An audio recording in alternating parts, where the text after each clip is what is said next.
cutting, and Jason Plato passes Paul Morris to take the lead in the Renault Laguna. Behind him in the Peugeot 406, it's double world champion Paul Radicic. Morris retakes the lead. It's terrific stuff on the first of 161 laps, and coming up in the background you can see Peter Brock is in fourth position in the red and white of Vauxhall Vectra. So the second that supercars, or Vesco, which was the Australian V8 supercar company, as soon as they got the keys to Bathurst to have their own race, then they could fulfill their contract to Channel 10. So then they could basically say, Channel 7, ARDC, everyone else, sorry, we're on our way. And that's when they turned to TOCA to put together a field, and hence the AMP Bathurst 1000 of 1996 that was a V8 Commodore and Falcon race. 12 months later was BMWs and Audis and Renaults, Peugeots, Vauxhalls and Volvos, and there was an Alfa in there and Toyotas and all sorts of stuff. So it was a very, very big change, and it got messy. There was lots of mud thrown backwards and forwards between whether it's Vesco, TOCA, the consortium, Channel 7, Channel 10. Everyone kind of had a horse at the race in some way, shape or form. Just Jeff giving Brocky the little old wave there in the background, not with his hands but with his car. There's nothing more disconcerting to have a flash of white blazing away in your rearview mirror.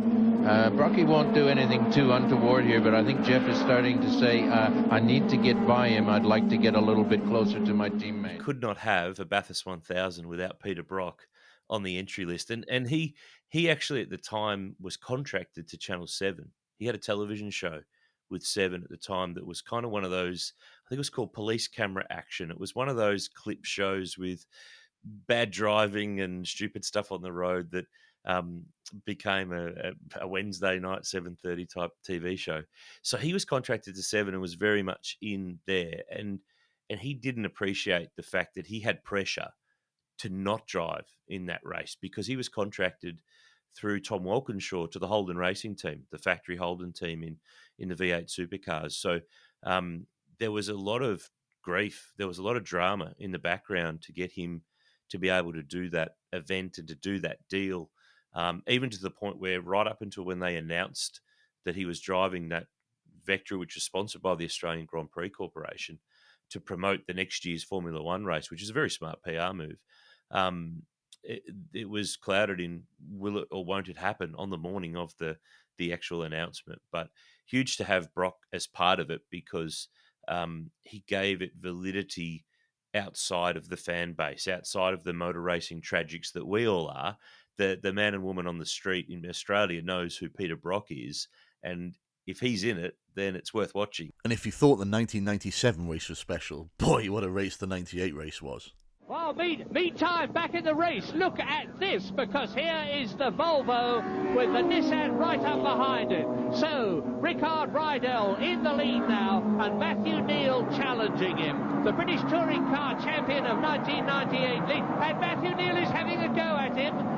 I don't know whether this is wise at this stage of the race. What does a chap of your experience think? Not on those opening laps for him, Murray. He's having a bit of an aggressive go here. Rydell is settling himself down. He won't like the fact that he sees a Nissan flashing in his rearview mirror. But let's just see how these two unfold. Nip and tuck up front right now, I think, with Ricard. And Steve has just jumped out of the car, Matt Neal. Obviously, it's going to be a great race between you, and it already has been, hasn't it? The Michelin bridge as they make their right-hander onto pit straight. He's had a go at him, and Ricard is and slipped through the corner. Wow, look how close they are. They're accelerating up now, pit straight. They've just passed us in the box. Great shot from the Whitman's lightship.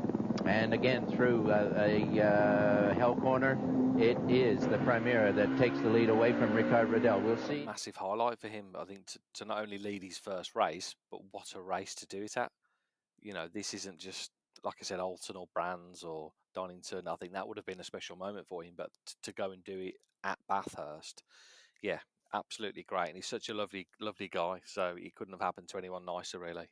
He would have upped his profile within the BTCC massively, and worldwide generally, you know, obviously within Australia and all the other fans that would have been watching this event. So, you know, it was a massive plus for him.